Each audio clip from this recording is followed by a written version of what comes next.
और कभी प्यासे को पानी पिलाया नहीं, बाद अमृत पिलाने से क्या फायदा, आज रोते हुए को हंसाया नहीं, बाद आंसू बहाने से क्या फायदा।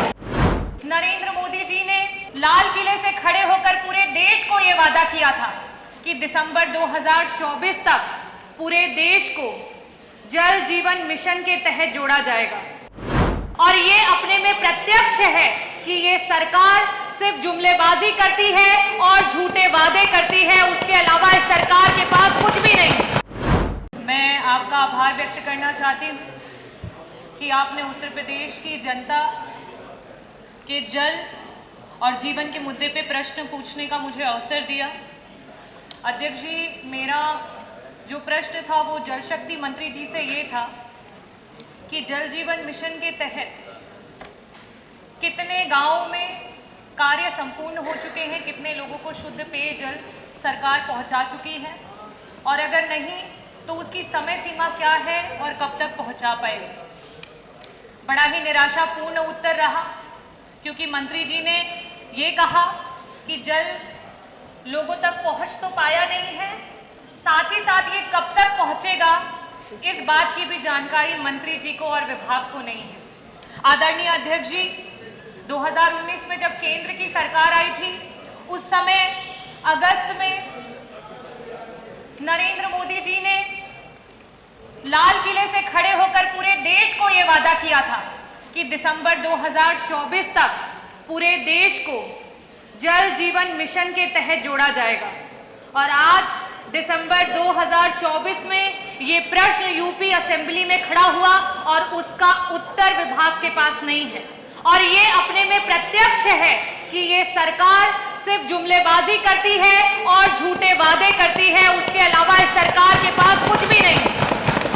अध्यक्ष जी, जल जीवन मिशन में जब मैं नई विधायक चुन करके आई इस सदन में, उस वर्ष पूरे उत्तर प्रदेश का बजट 6,15,000 करोड़ का था और मात्र एक स्कीम का बजट 3.5 लाख करोड़ का है।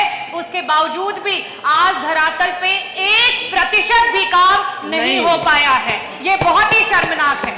इसके अलावा मैं आपके माध्यम से, क्योंकि जब जब प्रश्न उठते हैं नेता सदन के द्वारा, हमारे सीनियर मेंबर हमारे मंत्री जी खन्ना जी अभी जस्ट चले गए, शायद इस उत्तर को नहीं देना चाहते थे। साथ ही साथ जल मंत्री जी बार बार चाहे वो सत्ता के विधायक हो या विपक्ष के विधायक हो, हर बार यही कहते थे कि हमारे लोगों को पानी मुहैया करा दीजिए, कम से कम जब तक हर घर नल नहीं हो पाता हैंड पाइप दे दीजिए। हर विधायक ने अपनी गरीब जनता के लिए, अपनी प्यासी जनता के लिए हैंड पाइप की मांग की, लेकिन ये सरकार इतनी संवेदनहीन है कि सरकार ने कभी भी उन बातों को नहीं सुना और हमेशा नकारा है। मेरा मंत्री जी आपसे सिर्फ ये कहना है कि आप रामराज की बात करते हैं और कभी प्यासे को पानी पिलाया नहीं, बाद अमृत पिलाने से क्या फायदा, आज रोते हुए को हंसाया नहीं, बाद आंसू बहाने से क्या फायदा।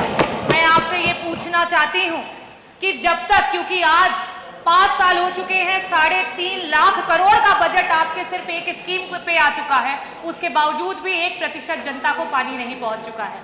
ऐसी स्थिति में सिर्फ आपसे एक ही सवाल करूंगी, और सिर्फ पक्ष की तरफ से नहीं, सिर्फ विपक्ष की तरफ से नहीं, पूरे जितने जनप्रतिनिधि यहाँ पे बैठे हैं उन सब की तरफ से ये पूछना चाहूंगी कि आपकी स्कीम पे हमें भरोसा नहीं है कि आप पिछले 2 वर्षों में 50% लोगों को भी पानी पहुंचा पाएंगे। ऐसी स्थिति में क्या सरकार हैंडपंप हमारी जनता को मुहैया कराएगी?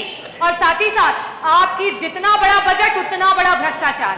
और मंत्री जी, बहुत खेद के साथ कहना चाहती हूँ कि आज ये स्थिति हो गई है कि कहीं ना कहीं अधिकारी मंत्री की नहीं सुन रहे हैं और कॉन्ट्रैक्टर अधिकारी की नहीं सुन रहा है।